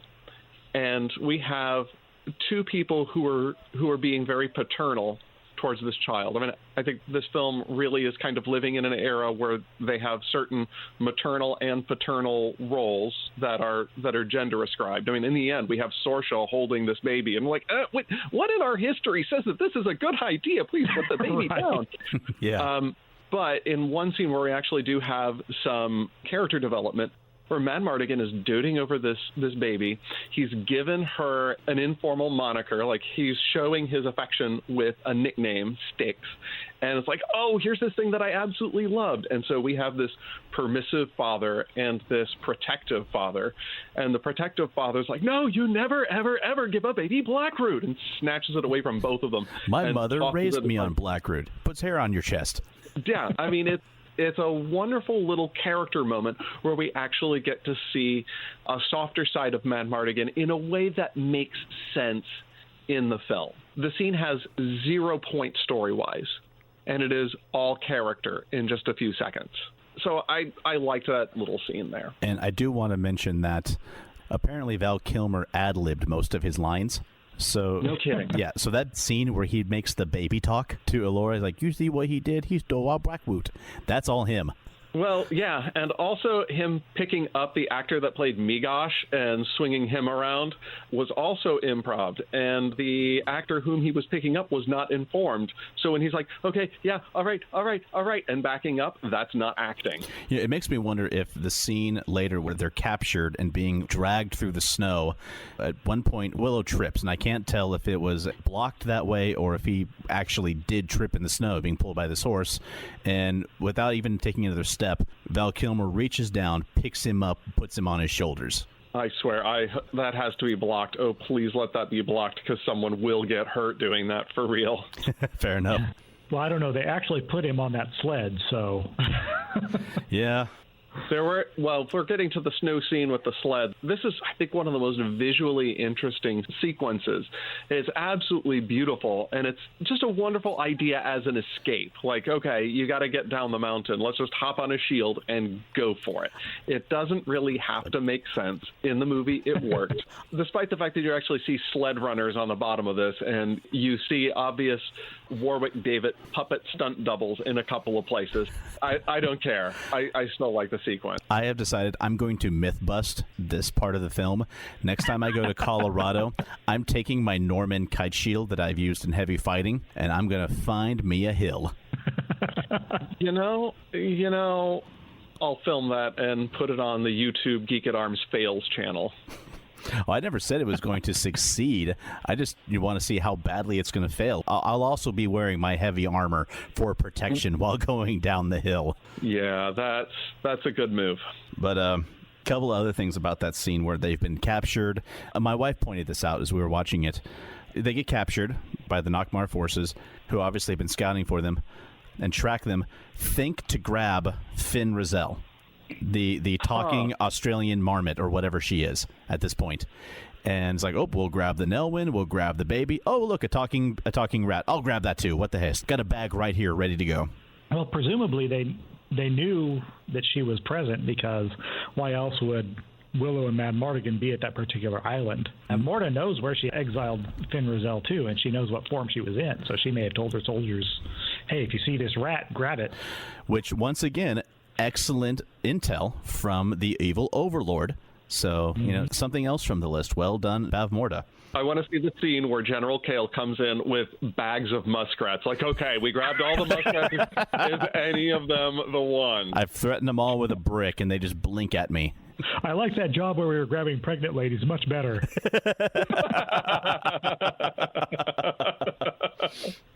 So they're on top of the mountain. Willow tries to change Finn Rizal into a human, turns her into a crow.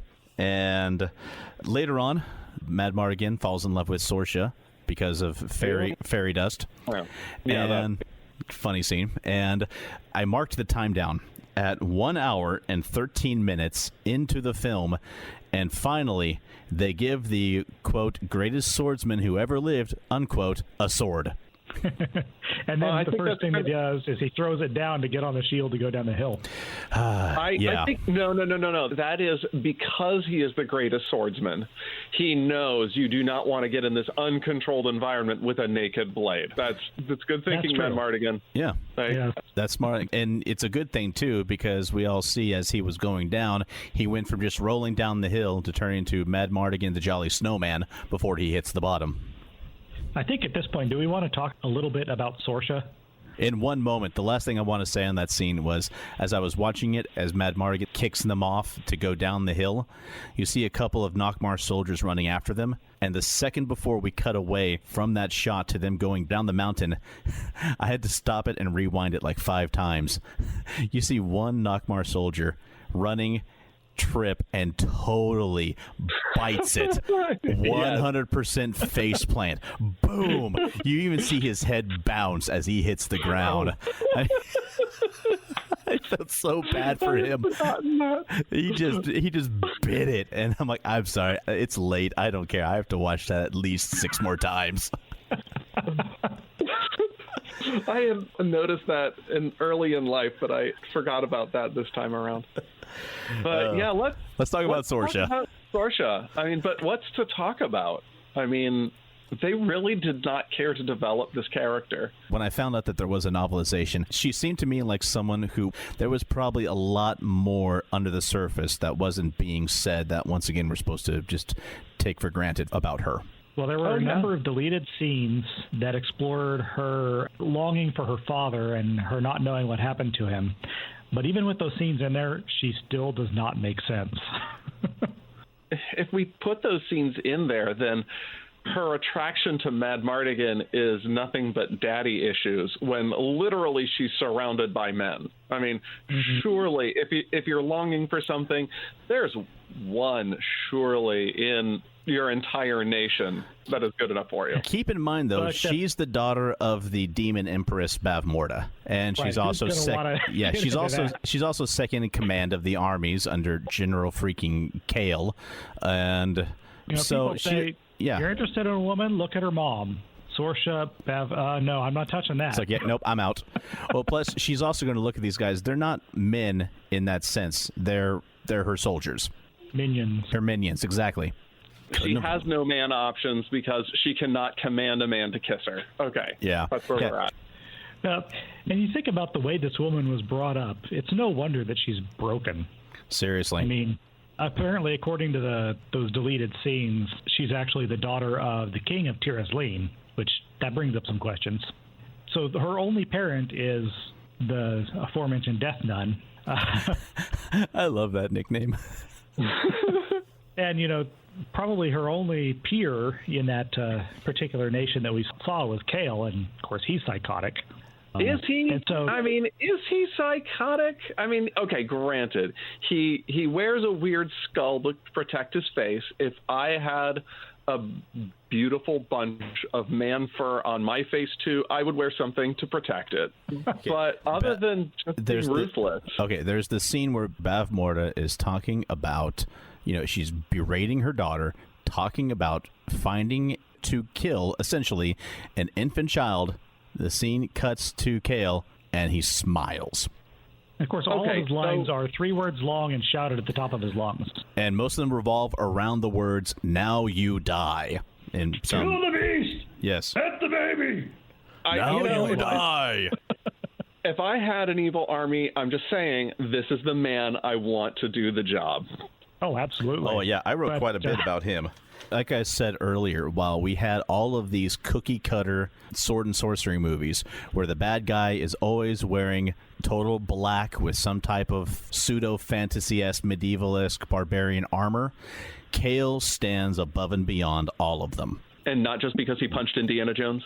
Not just because he punched in Indiana Jones, but he's got the physical presence. The skull mask is wonderfully done.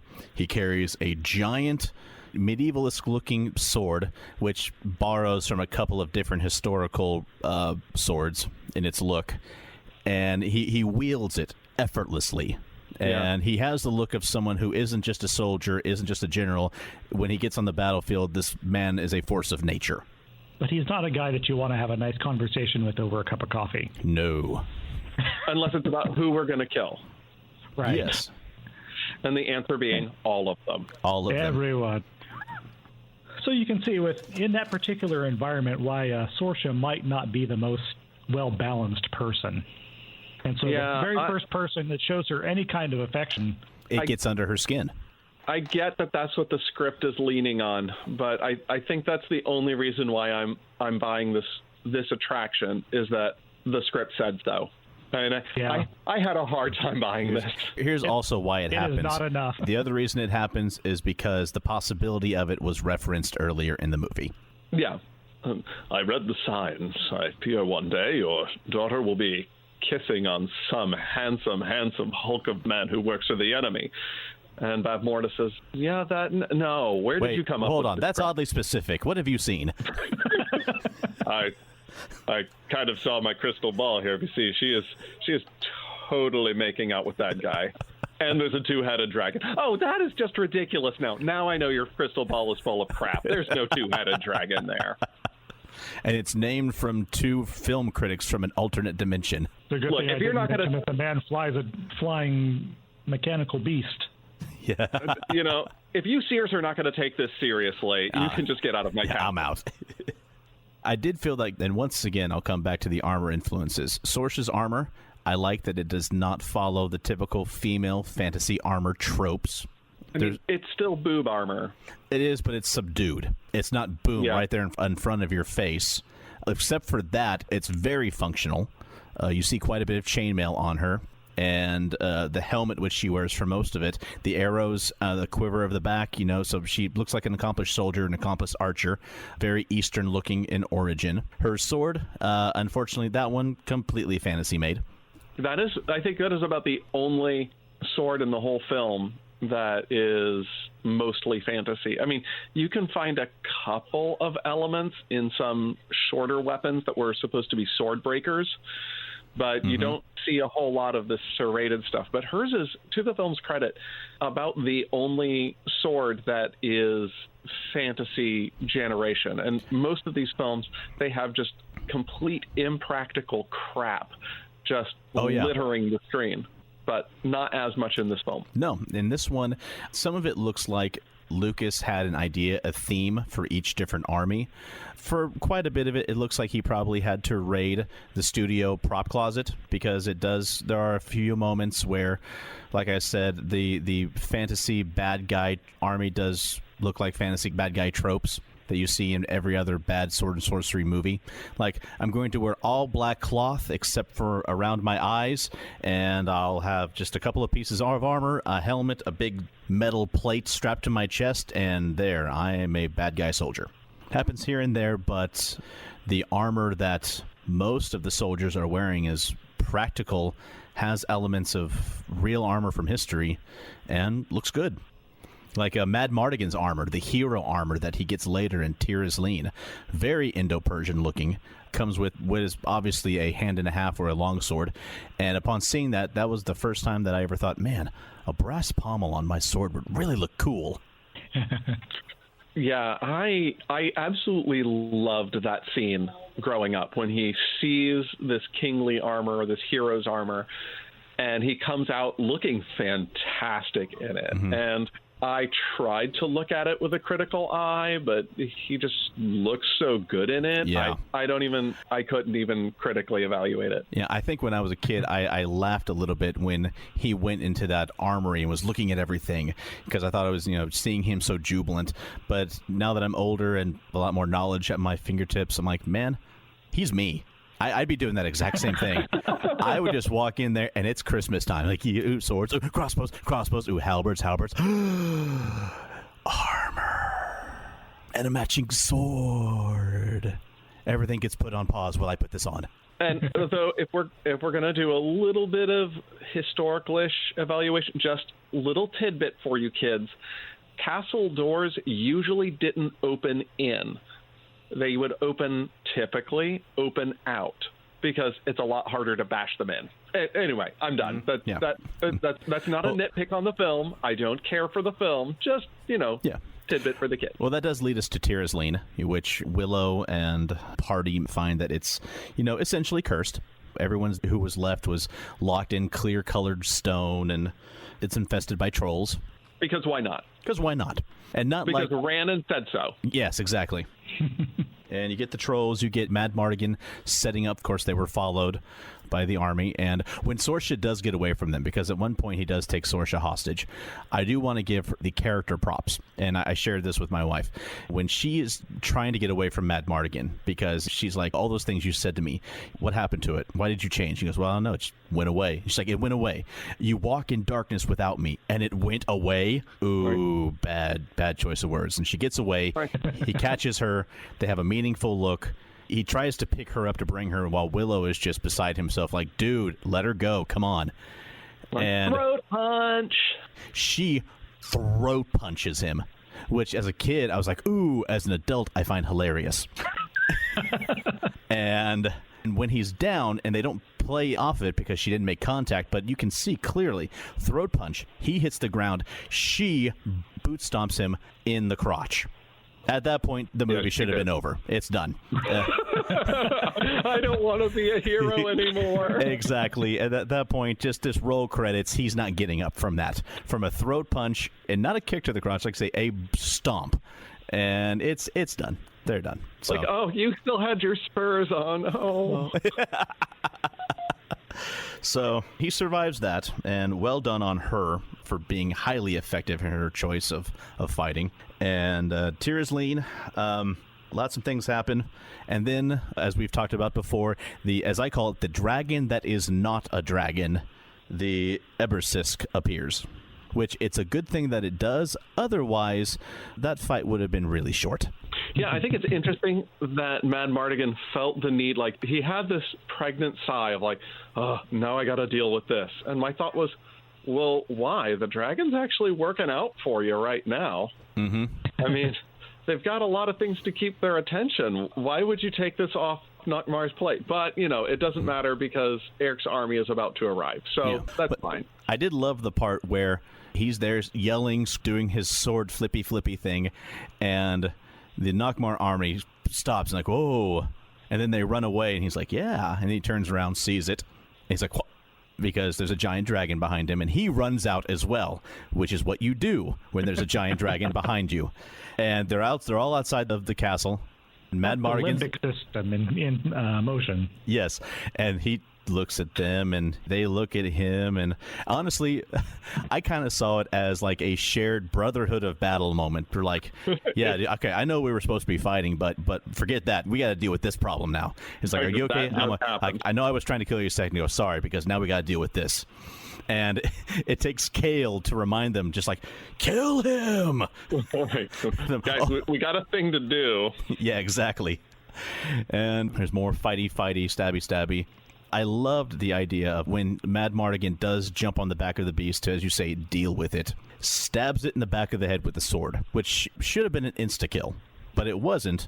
But it did provide a mechanical lever to keep the monster from opening its mouth. And see, so this is weird. I just assumed that its brain was actually protected in that skull nub in front of its eyes. I have absolutely no idea why I thought that, but that's where I was going. Well, we don't have pseudo monster anatomy for a two-headed dragon beast that used to be a troll. So headcanon accepted for that as well. I was a troll, then I was a brain, then I was an Ebersisk.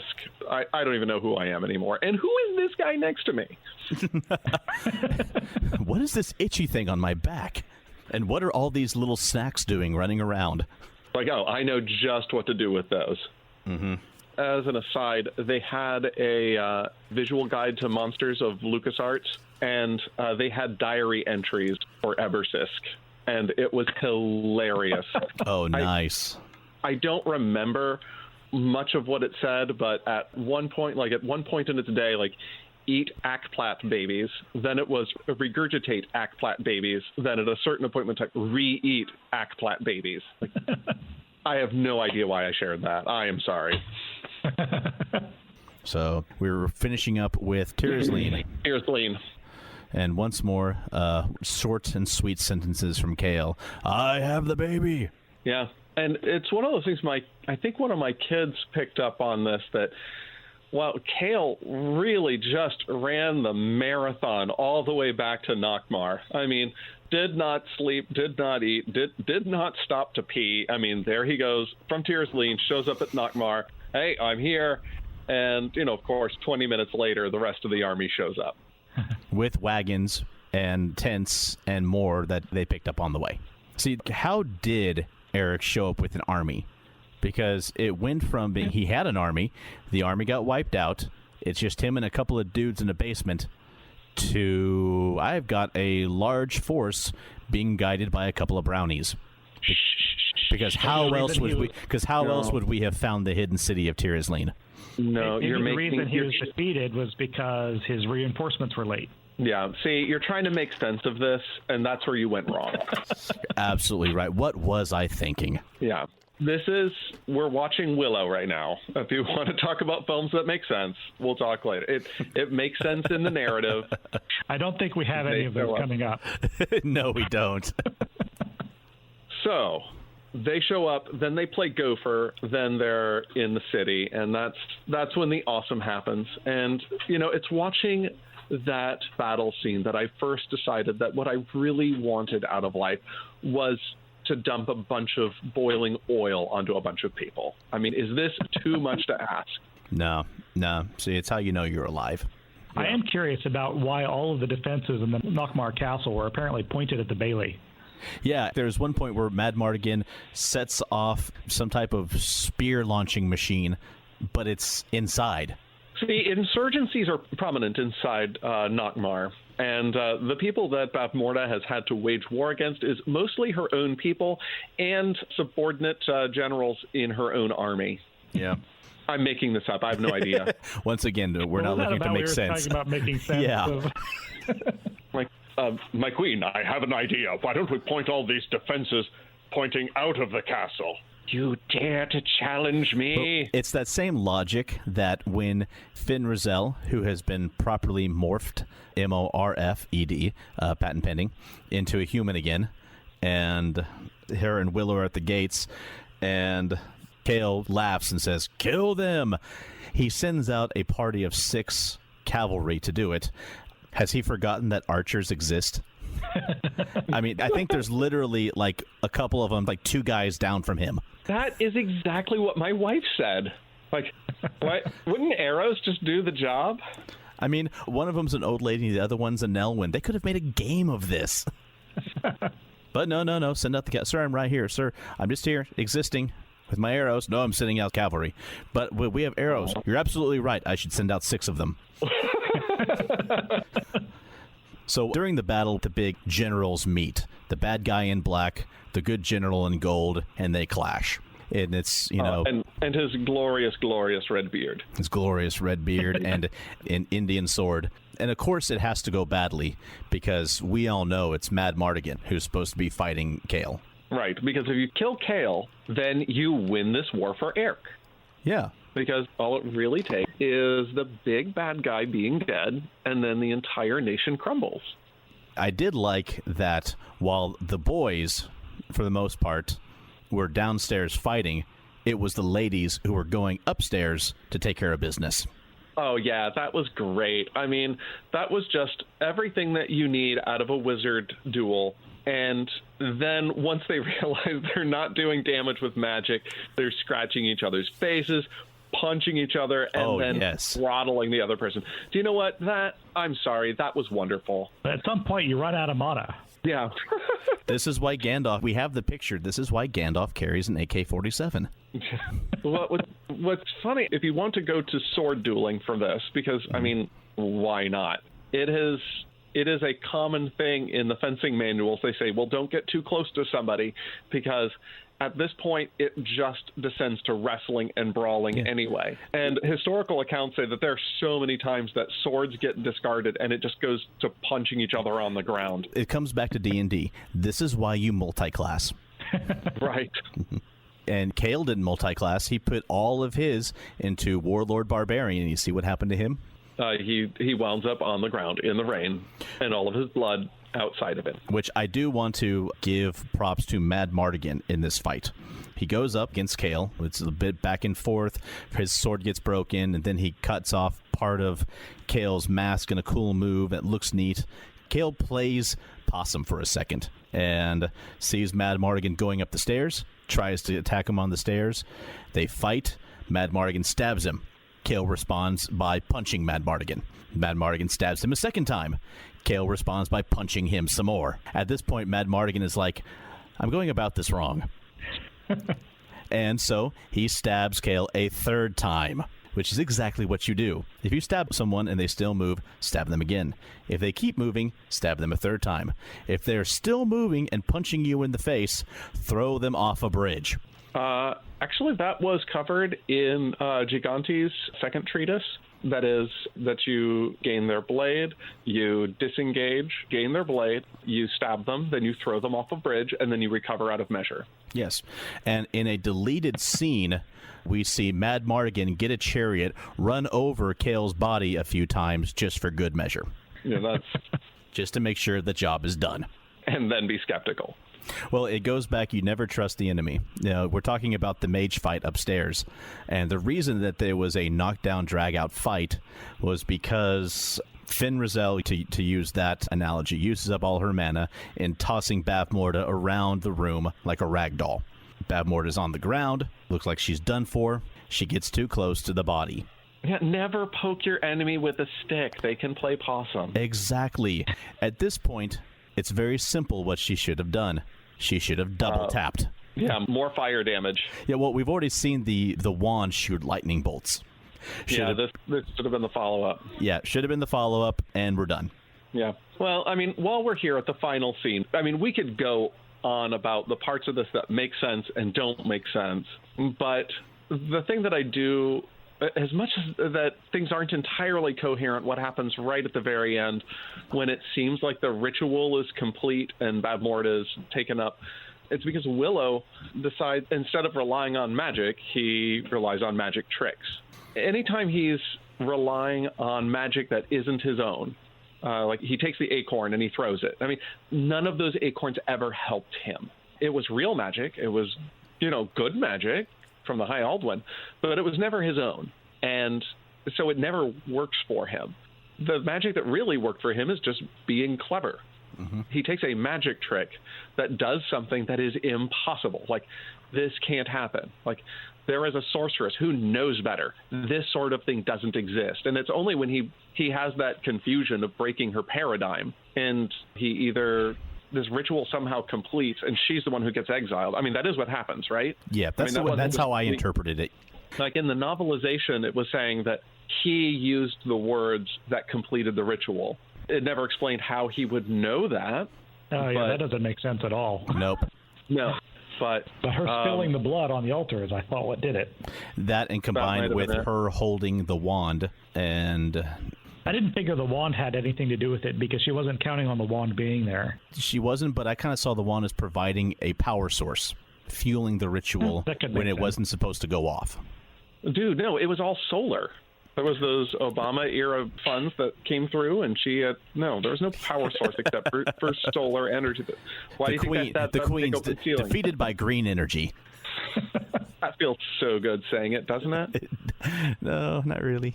Oh, dang it. But I do believe that the reason why... I'm going to write that script.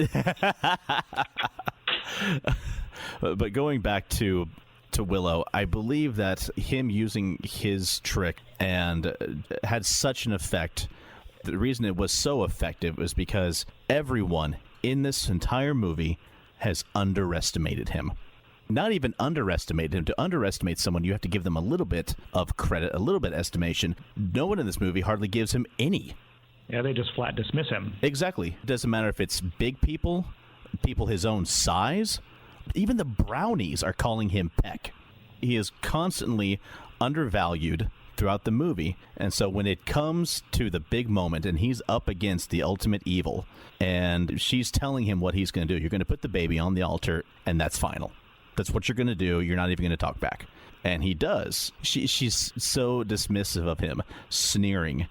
It's like, little boy, don't test my patience. I've had a bad day. Did you see what I just dealt with?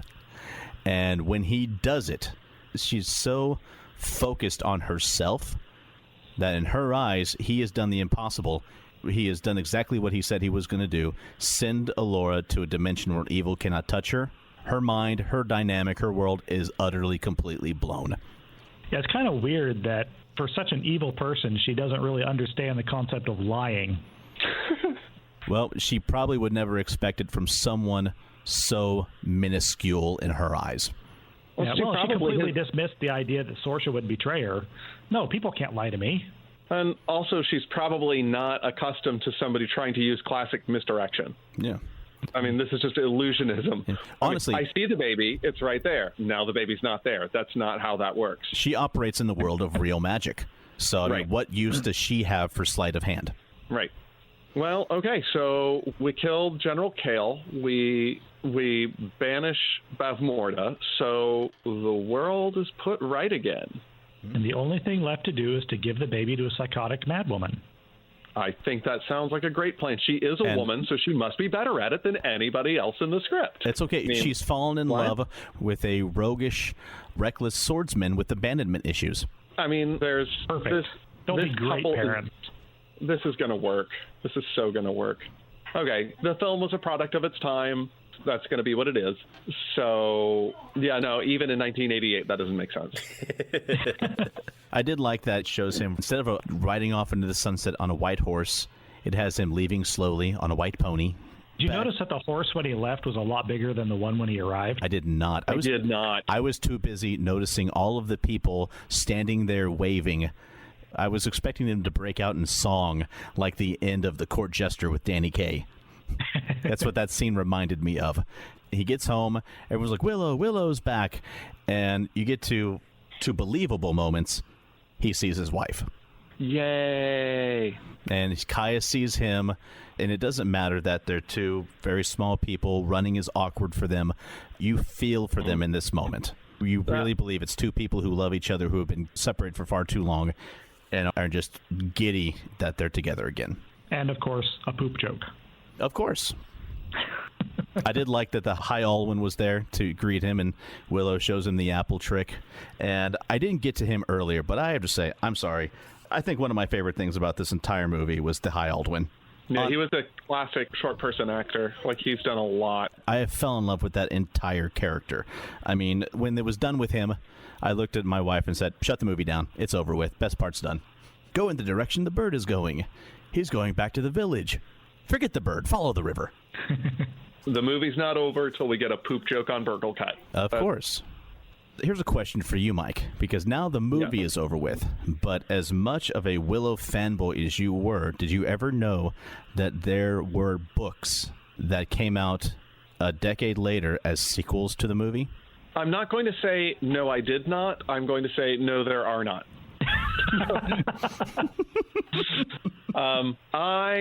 I was really excited when they were first released. I picked it up in Walden Books. I read the first 10 pages, and I put it down, and I said, I'm good. That dates it right there. That dates the period of time we're talking about. You mentioned Walden Books. Absolutely. Brian, were you aware of these? I was aware that they existed. I didn't even get so far as to pick one up. I was always scouring the shelves for Buttercup's Baby. Well, right. I read all three. Okay, good for you. Yeah, you can enjoy things I'm not into. No, seriously. Enjoying is a strong word, as in the sense it's completely incorrect. It's like but James is the kind of person that when he starts something. Yeah, that's true. Let me put it this way: I started and I finished a 5K in the mud, and the books were harder than that. I hesitate to use the word grimdark.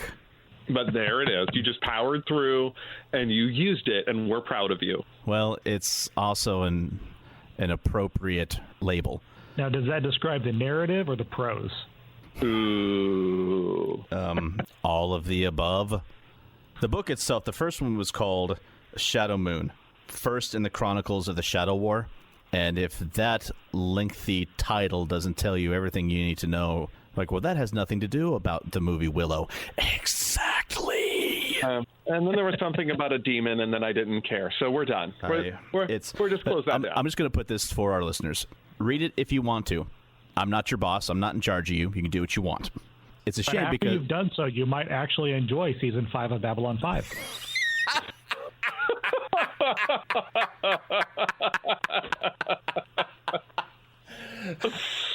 Roll credit. Man, we're done. Good night, everybody. Well, what I was going to say is the books were written by Chris Claremont, famous for his fantastic arcs in the X-Men comic books. I mean, he's written some of the best storylines. And this book, it barely pays lip service to the movie it's based on. It's supposed to be a sequel to. I don't know. I felt like I had to mention them because they do exist out there, for better or for worse, mostly worse. And I tend to not think of them at all. In fact, I had completely forgotten about them until we made the decision to watch Willow. And I forget about them. I don't think of them because, in my mind, they tarnish it. Yeah. Well, let's just ask the question, did you enjoy the movie? Was it a good movie? Was it a good movie? That's speculative. I thought it was a good movie. I thoroughly enjoyed it. I enjoyed it then. I enjoyed it last night. Is the acting Oscar level? No. Are the effects dated for most of them? Absolutely. Are there plot holes that a Daikini could walk through? Yes, there are. But I love the spirit of this movie. We talk about it's very melodramatic, and it is, but they don't ham it up like you would see a melodrama on a stage. To me, most of the actors, even though the acting is in part so-so, they sell it. They were very earnest in their portrayal of these characters, most of them at least. I found it to be very unpretentious. It's an honest movie. It doesn't try to be anything else than what it is. Yeah. A sword and sorcery movie of simple plot and direction. How many movies today can say that? Not just fantasy movies, but most movies. And I would love to see a return of this kind of movie in Hollywood. They don't need to be super green screen, effect heavy thrill rides, void of any heart, or pseudo-dark grim tale fantasy extravaganzas that are aspiring to be the next Lord of the Rings. You can tell a simple story with simple effects and come out of it with a great tale. And that's my 2 cents. I still love it. I'll continue watching it over the years. I know it's not the greatest example of filmcraft, but if I had shots from Willow on my reel, I'd still be proud of them. I thoroughly enjoyed the rewatch. I felt like all of my emotional points went along with James Horner's soundtrack. I think that the plot is kind of a mess. I mean, I don't think it's a great film. There's a lot of nostalgia tied up in it, but I think that this is a thing that I'll watch again with my kids, and I'll watch with some of my friends for like, hey, let's have a light film that's, as you said, unpretentious fun. So not a good film, but I thoroughly enjoyed watching it. Well, I think that does it for our first fantasy film of the film club. If there was nothing else to add, then that will take us to Mike and the zombie apocalypse plan of the week. Mike, how are we going to stave off the undead daikinis this time? All right, 2 words. Weaponized tetanus. Once the zombies have a lockjaw, there's no way for them to bite you. So it's just clean up from there. And you know what? We can have the zombies do the cleanup. If we're no longer able to bite and spread the infection, we can begin mobilizing them as the potential manpower resource they are. Ew. No, not hiring. Not hiring. Just like, look, I mean, the thing is, once you start hiring safe zombies, cleanup on aisle 7 is in front of and behind the zombie, so just no. Excellent point. Well, that will wrap it up for us at Geek at Arms. We want to thank everyone for listening in. Make sure you check us out online at facebook.com/Geek at Arms, on Twitter at ArmsGeek, and our website, geekatarms.com. If you listen to us on iTunes or on the Google Play Store, subscribe and leave us a review. Let us know how you think we're doing. And as always, be safe, be blessed, and be geeky. Thanks for listening to Geek at Arms. Music for this podcast was provided by Incompetech.com. For more, check us out at Facebook.com/Geek at Arms. Give us a like and maybe even subscribe to us on iTunes. That would be awesome.